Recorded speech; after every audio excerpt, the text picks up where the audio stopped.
First of all, thank you very much for inviting me to this wonderful conference. I hadn't realized how splendid it was going to be, and it's been very interesting so far. We've had our first session with Dr. Muhammad, just discussing general aspects of judicial training and what the role of the judges and how judges will develop in the future. So it's been very stimulating and very exciting. So I'm looking forward to the rest of the conference. This is my first visit to Saudi Arabia. Everybody's been extremely hospitable and welcoming, and I can't thank you enough for inviting me. It's been a great pleasure so far, and I hope to see a bit more.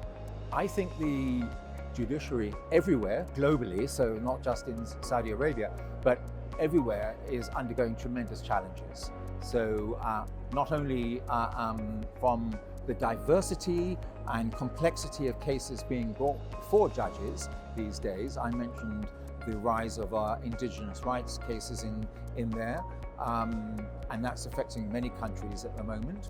But also, I think the role of technology, and the role of technology not just in something that judges have to understand, but also how to use, how to bring that into their fact-finding, research, even drafting of opinions. I think we're going to see that more and more. Already in Shanghai, we've seen the use of robot judges or robots to advise people. Robot judges could easily be the next step. I don't think that's going to happen here, and perhaps I don't think it should happen either. I think we need humans to take that final decision. But certainly,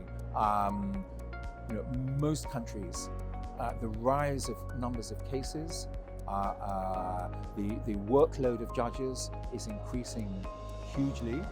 And so I think the use of artificial intelligence and other forms of technology will help deal with that burden that judges have got. Commercial law is one of the fastest growing areas, especially international commercial law. I imagine a lot of what goes on in the kingdom here is international in one way or another. And so we have the rise of the big law firms, which are dealing with the contracts and so forth in this area. We find many of them now coming to be situated in Riyadh, as well as other countries.